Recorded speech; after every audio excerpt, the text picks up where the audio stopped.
परमेश्वर बाजै छथिन, संपूर्ण मन से परमेश्वर पर अहाँ भरोसा रखियो आ अपन समझ के सहारा नहीं लियो आ हुनके स्मरण क सब काज के करियो, तहने वह अहाँ के लेल सीधा मार्ग देखेथिन। आशाक इजोत कार्यक्रम के यह लक्ष्य आ उद्देश्य अछि कि अहाँ के परमेश्वर के राह में मजबूत करबा के अपन जीवनों में मार्गदर्शन भेनाई। कृपया क देखू आ सुनू, जायसँ परमेश्वरक अहाँ के जीवन जिंदगी के ज्योति ठहरे। आशा के इजोत मैथिली कार्यक्रम में हम एक बेर और अहाँ के अभिनंदन प्रभु यीशु मसीह के मीठ आ पवित्र नाम से कह रहल छी। आजुक दिन हमरा सब देखब पाप एकटा सामान्य संरचना, अहू से बेसी नीक रहत पाप एकटा सामान्य विचारधारा, अर्थात लोकक सामान्य विचारधारा पापक प्रति की छैक। आजुक अध्ययनक आरंभ हमरा लोकनि 28 अध्याय के पहिल पदक पढ़ि कऽ करब। जँ अहाँक लग पवित्र पोथी बाइबिल अछि तऽ हमरा संगे खोलि लिअ नीति वचनक पोथी तकर 28 अध्याय आ तकर 1 पद के। दुष्ट लोक तऽ ओहू काल में भागैत छथि जहन हुनक पाछाँ केओ नहि करैत छनि, मुदा धर्मी लोक तऽ जवान सिंहक जकाँ निडर रहैत छथि। एहिठाम हमरा लोकनि देखैत छी कि पापी लोकक मनोदशा आ धर्मी लोकक मनोदशा, जे केओ धर्मी छथि हुनक मनोदशा कतेक नीक छनि। ओ जवान सिंहक जकाँ निडर रहैत छथि, किएक तऽ हुनका हृदय में ई विश्वास रहैत छनि कि सर्वकालिक परमेश्वर, सर्वशक्तिमान परमेश्वर, सब किछ वस्तु के बनौनिहार परमेश्वर हमरा संगे छथि। मुदा जे केओ मनुख पाप करैत छथि हुनक विचारधारा बदलि जाइत छनि आर ओ हुनक बदललाक कारणे, अर्थात विचारधाराक बदललाक कारणे हुनक स्थिति, हुनक मनोदशा सेहो बदलैत रहैत छनि। पाप की थिक, एहि विषय पर हमर आक्षेप कोनो खास युवाप नहि छल, किएक तऽ बहुत बेर लोक सोचैत छथिन कि जहन केओ पापक विषय में गप कऽ रहल छथि तऽ खाली युवा पीढ़ी के दिस इशारा अछि। से गप ने पाप कोनो अवस्था में कयल जा सकैत छै। वृद्ध मनुख सेहो पाप कऽ सकैत छथि, जवान सेहो पाप कऽ सकैत छथि, अर्थात जे केओ परमेश्वर के माने वाला लोग छथि हुनको सँ पाप भऽ सकैत छनि जँ ओ सावधान नहि रहैत छथि। किछु लोग ई बुझैत छथि कि अब हुनका बुते पाप नहि हेतनि, किएक तऽ ओ अपरमेश्वरक माने वाला भऽ गेलाह। बड्ड उचित गप अछि, मुदा हुनको सँ पाप भऽ सकैत छैक जँ ओ मनुख स्वयं के ऊपर परमेश्वरक वचनक अनुसार नियंत्रण नहीं राखैत छथि। हमरा लोकनि जानैत छी कि युवा युवती जे छथि हुनका मन में तरह तरह के विहंगम बात रहैत छनि, उचित गप अछि, मुदा अकारणे कहियो कहियो हुनका सँ पाप भऽ जाइत छनि और वह कहियो कहियो हुआ वाला पाप कालांतर में रोज हुआ वाला पाप में परिवर्तित भऽ जाइत अछि। आ यह पाप ओहि युवा के, ओहि युवती के परमेश्वर सँ फरक कऽ दैत अछि और ओ प्रभु सँ, परमेश्वर सँ, उद्धारकर्ता सँ अलग भऽ जाइत छथि। एहि बातक लेल हम सावधान कऽ रहल छी कि पाप एकटा एहन कोनो मनोवैज्ञानिक तथ्य नहि थिक जकरा ऊपर हाँ मनोवैज्ञानिकक लग जाकर समाधान खोज सकलहुँ हैं, मुदा पाप एकटा एहन तथ्य थिक, एहन वस्तु थिक जाय बातक परित्याग अहाँ परमेश्वर के आज्ञा के अनुसार कऽ सकैत छी आ स्वयं के प्रभु यीशु मसीह के सोनित सँ धोइ कऽ पवित्र कऽ सकैत छी। बाजल जा सकैत छै कि आब ओ अपराधी नहि छथि जे केओ प्रभु यीशु मसीह के सोनित सँ स्वयं के धोइ कऽ साफ कऽ देने छथि। ई एकटा मनोवैज्ञानिक तथ्य नहि छल, ई एकटा सत्य बात अछि, ई एकटा सत्यक ऊपर आधारित तथ्य अछि। मुदा विश्वास जरूर रहबाक चाही। जँ अहाँके विश्वास नहि अछि तहन अहाँ ई काज नहि कऽ सकलहुँ हैं। हमरा सभक मन में सद घड़ी रहैत अछि दोषारोपण करनाइ, एक दोसर गोटे के भावना के छोट पहुँचनाइ, एक दोसर गोटे के भावना के खेदित करनाइ, एक दोसर गोटे के भावना के छोट कऽ देनाइ। एहिठाम अहाँ मनोवैज्ञानिक तथ्य मानि सकैत छी, मुदा हम कहब कि वैज्ञानिक तथ्य नहीं थिक आ नहीं कोनो मनोवैज्ञानिक तथ्य थिक। मुदा धर्मी जन कहियो एहन काज नहीं कऽ सकैत छथि कि ओ दूसरा के चोट पहुँचता दूसरा के घात करतथि। मुदा धर्मी लोग तऽ सिंहक समान निडर रहैत छथि। हुनका मन में प्रभु निवास करैत छनि, तहन ओ कहियो एहि तरहक घृणित काज नहि कऽ सकैत छथि। हाँ, जहने ओ परमेश्वरक नजरिसँ खसैत छथि, जहने ओ परमेश्वरक नजरिसँ दूर जाइत छथि, तहन हुनका बुते काज भऽ सकैत छनि। ओ अपन कानक व्यवस्थाके सुनलासँ फेर लैत छथि। हुनक प्रार्थना घृणित ठहरैत छनि। एहि बातक अहाँ देख सकैत छी पद 9 में।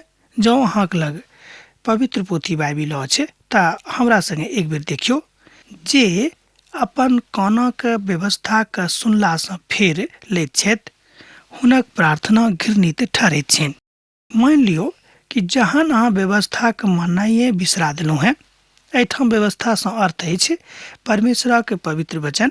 जँ अहाँ वचनक अनुसार अपन जिंदगीके चलनाइए बिसरा देलहुँ हैं, तहन अहाँ जो प्रार्थनो कऽ रहल छी तऽ हम कहब घृणिते ठहरत, किएक तऽ एहन प्रार्थना करलासँ अहाँके कोनो लाभ नहि भेटत।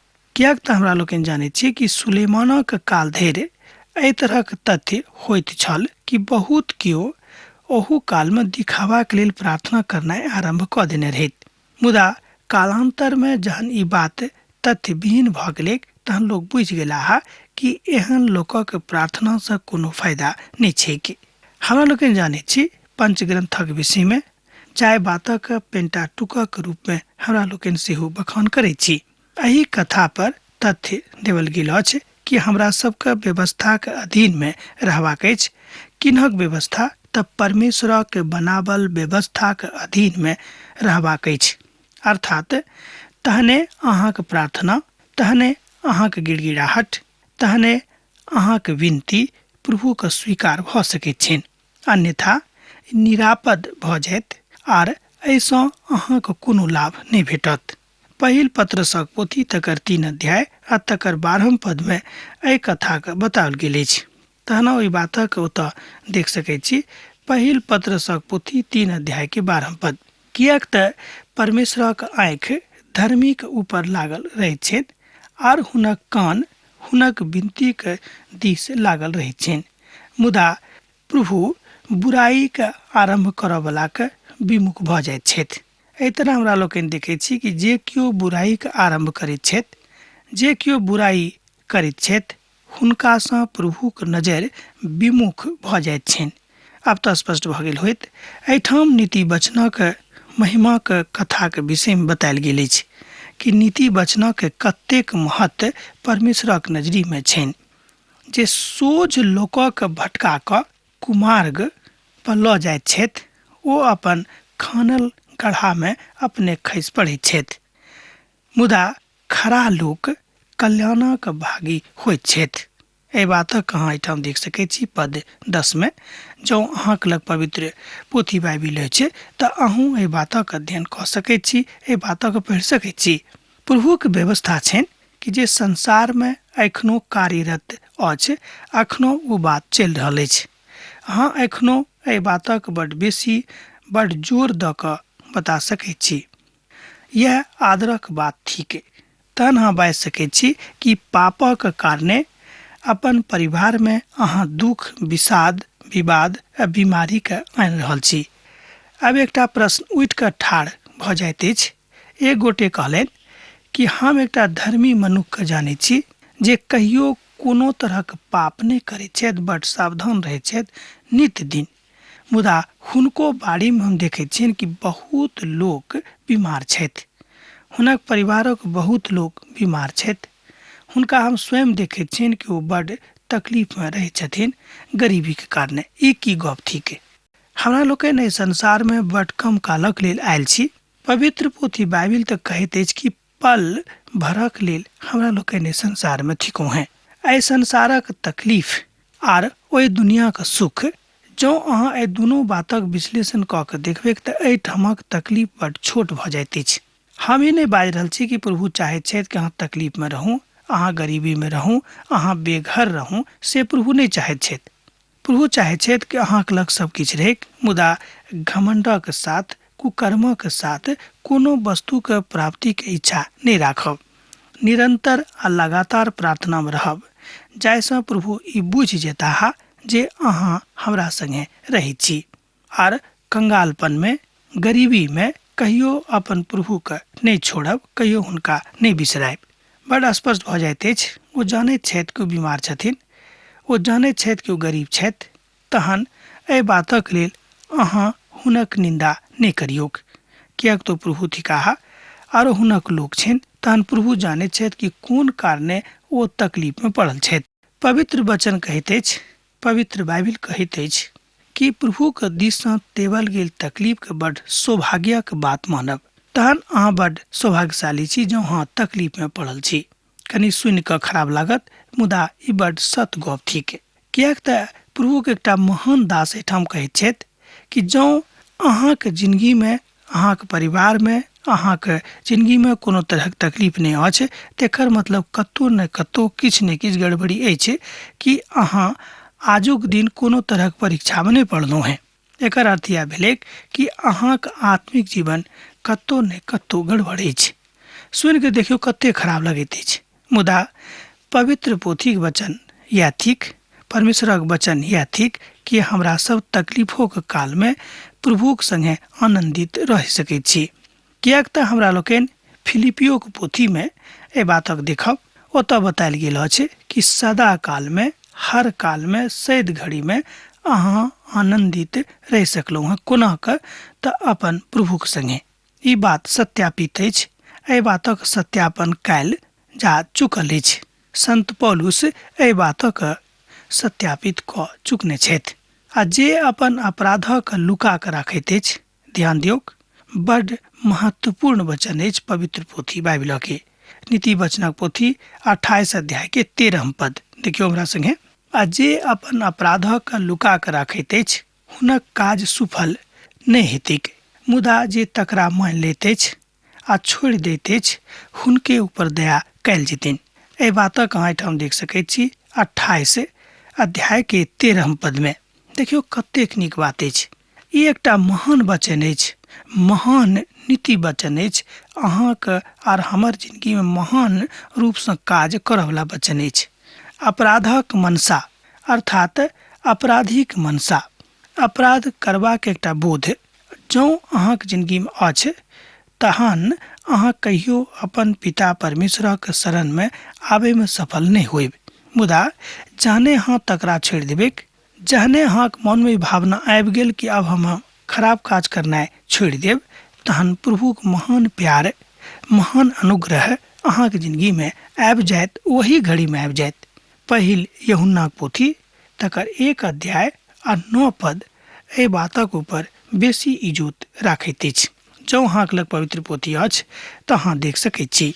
जँ हम अपन पापक मान ली, एक बेर ध्यान दियौ, पहिल यूहन्ना पोथी 1 अध्याय के 9 पद, जँ हम अपन पापक मान ली तऽ ओ हमर पापक क्षमा करबाक और हमर सबटा अधर्मसँ शुद्ध करबा में विश्वास योग अधर्मी छथि। पहिल यूहन्ना पोथी 1 अध्याय के 9 पद। सोझ गप में यीशुक लग आ हुनक लोहू में ततेक सामर्थ्य छनि कि ओ अहाँके अपराधक माफ कऽ सकैत छथि आर ओ अहाँके अपन धियापुता बना सकैत छथि।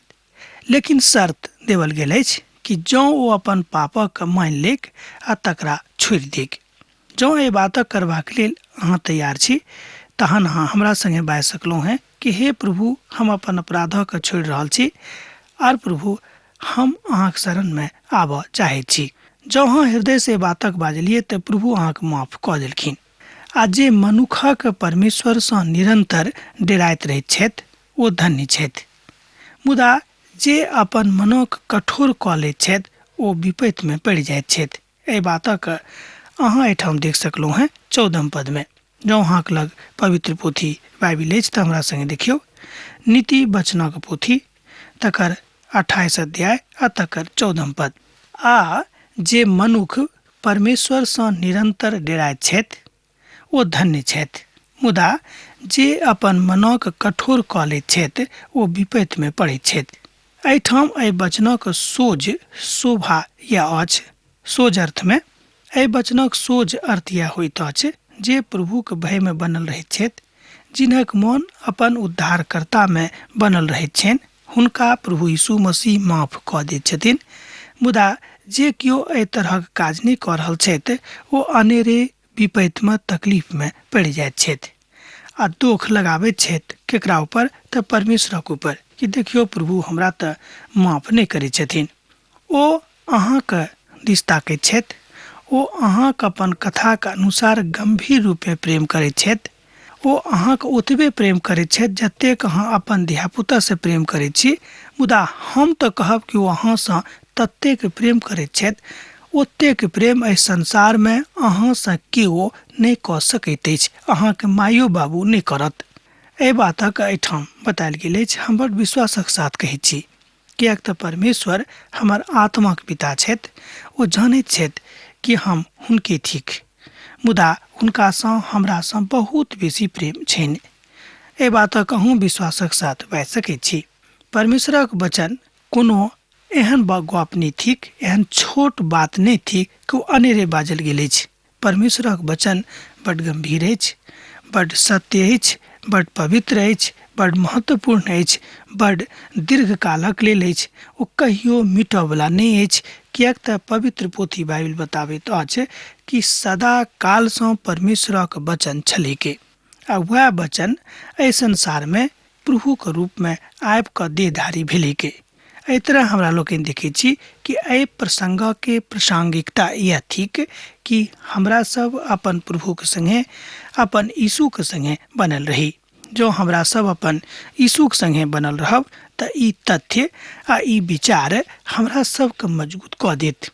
तहन कहल जा सकै छै जे प्रभु ठाढ़ छथि आर ओ अहाँके महिमा करबाक लेल खूब इच्छा रखैत छथि। आब देखियौ, अहाँके महिमा करऽके लेल प्रभु ठाढ़ छथि। ई कतेक विचित्र बात सुनि कऽ लागैत अछि कि एकटा अधलाह मनुष्यके संपूर्ण संसारक मालिक, संपूर्ण संसारक सृष्टिकर्ता अहाँके बनौनिहार ठाढ़ छथि अहाँके महिमा करबाक लेल। एकर मतलब यह भेलै कि प्रभु अहाँसँ कतेक प्रेम करैत छथि एहि बातसँ प्रमाणित भऽ जाइ छै। हमरा लोकनि देखैत छी पति पत्नी प्रेम रहैत छनि, माय बाबूमे प्रेम रहैत छनि और धियापुताके अपन माता पितासँ प्रेम रहैत छनि। मुदा ई सत गप थिक, मुदा ई बात सेहो सत थिक कि हमरा सभक एहिठामक प्रेम कोनो ने कोनो स्वार्थक ऊपर आधारित रहैत अछि। मुदा परमेश्वरक प्रेम निस्वार्थ प्रेम अछि। ध्यान देब, परमेश्वरक प्रेम निस्वार्थ प्रेम अछि। ओहिमे कतौ कोनो तरहक स्वार्थ लुकायल नहि अछि, अर्थात ओ मिथ्या गप करयवला प्रभु नहि छथि। नीति वचनक पोथीमे, बुद्धिक पोथीमे हमरा सब एहि गंभीर बातक सीख रहल छी। एहिठाम प्रभुक वचन कहैत अछि कि जे कोनो प्राणीके छाया अपराधी हुएक ओ भाग्यके गड्ढामे फँसि जेताह आ केओ हुनका नहि बचौतनि। एहिठाम हमरा लोकनि एहि बातक सत्यापित कऽ सकलहुँ हैं पढ़ि कऽ 17 पदके। जँ कोनो पापीके अर्थात प्राण बचेबाक अछि तऽ हुनका प्रभुके शरणमे आबैए पड़तनि आर दोसर कोनो बाट नहि थिक जाहि बाट दऽ कऽ ओ अपन पिताके घरमे जा सकैत छथि। प्रभु यीशु मसीह छोड़ि कऽ आर दोसर कोनो बाट नहि थिक। सुनि कऽ तमसायब नहि, किएक तऽ प्रभु यीशु मसीहके स्वयं पिता परमेश्वर एहि संसारमे पठौने छलाह। किएक तऽ प्रभु यीशु मसीह एक बेर अपन शिष्यके कहलनि, किएक तऽ हुनकासँ पूछने रहनि कि यौ अहाँ हमरा पिताके देखा सकैत छी कि? तऽ प्रभु यीशु मसीह अपन शिष्यके कहलनि कि जे केओ हमरा देखने छथि ओ पिताके देखने छथि, अर्थात ओ स्वयं पिता छथि, अर्थात ओ स्वयं परमेश्वर छथि। एहि बातक प्रमाण ओ स्वयं दऽ रहल छथिन कि जे केओ हमरा देखने छथि ओ परमेश्वरके देखने छथि। एहि तरह हमरा लोकनि देखैत छी कि ओ हमर पिता छथि, ओ हमर उद्धारकर्ता छथि, ओ हमर परमेश्वर छथि, तैँ हम हुनका ऊपर विश्वास करैत छी। आ जँ केओ जानि बुझि कऽ, ध्यान दियौ, आ जँ केओ जानि बुझि कऽ बड़ घृणा राखैत छथि आर अपन मोनके अपराधी बना दैत छथि, तहन हम की कऽ सकैत छी बा अहाँ की कऽ सकैत छी? तहन प्रभुके न्याय हुनका जिन्दगीमे भेटतनि, अर्थात ओ बचि कऽ भागि नहि सकैत छथि। यह मानसिकता मनुष्यके बहुत बेर अपराधी बना दैत अछि, कियाक तऽ जहन ओ ठट्ठा करनाइ आरम्भ कऽ दैत छथि, सब बातक मिथ्या बुझनाइ शुरू कऽ दैत छथि, हुनके मोन अपराधी भऽ जाइत छनि। सुनि कऽ तमसायब ने, कियाक तऽ यह तथ्यमे अछि आ यह सत्य सेहो थिक, कियाक तऽ परमेश्वरक पवित्र वचन एहि बातक बताबैत अछि। परमेश्वरक निर्दोष मेमना प्रभु यीशु मसीह ऊपर अंगुरी उठौनाइ हमरा लोकनि अनेरे आरम्भ कऽ दैत छी, कियाक तऽ एहि बातक ज्ञान नहि रहैत अछि आ हमरा लोकनि बजनाइ शुरू कऽ दैत छी। जँ अहाँ अज्ञानतामे ई काज केने छी तऽ प्रभु अहाँके माफ करबाक लेल तैयार छथि। मुदा जानि बुझि कऽ जँ केओ एहि तरहक काज कऽ रहल छथि तहन अहाँ डेरायब, कियाक तऽ अहाँके ऊपर परमेश्वरक प्रकोप, परमेश्वरक आगि बरखऽवला अछि। सावधान रहब, एम्हर उम्हर नहि जायब। यह थिक पापक एकटा सामान्य दृष्टिकोण, जाहि बातक हमरा लोकनि आजुक दिन एहिठाम नीति वचनक पोथीमे सीख रहल छी।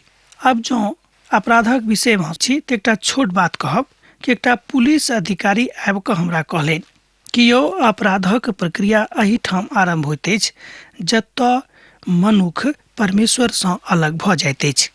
सुनि कऽ हम विचलित भऽ गेलहुँ हेँ कि आजुक युगमे एतेक पैघ अधिकारी एहि तरहक बातक मानैत छथि। यह सत्य थिक तहन सत्यसँ केओ स्वयंके फरक नहि कऽ सकैत छथि। आ जे केओ अपन माता पिताके लूटि कऽ कहैत छथि जे ओ कोनो अपराध नहि केने छथि तऽ ओ नाश करयवलाक समान छथि। एहि बातक सत्यापन अहाँ कऽ सकैत छी एहिठाम 24 पदक पढ़ि कऽ। हमरा संगे अहाँ देखियौ, आ जे केओ अपन माता पिताके लूटि कऽ कहैत छै जे ओ कोनो अपराध नहि भेल छनि हुनकासँ, ओ नाश करयवलाके संगहतिया ठहरैत छथि। आब हमरा आजुक अध्ययन एहिठाम समाप्त करबाक आज्ञा दिअ, कियाक तऽ अहाँसँ हमर विदा होइके बेरा भऽ रहल अछि। पाती लिखनाइ नहि बिसरायब। यीशुके नेह अहाँके जिन्दगीमे बनल रहैक। आमीन।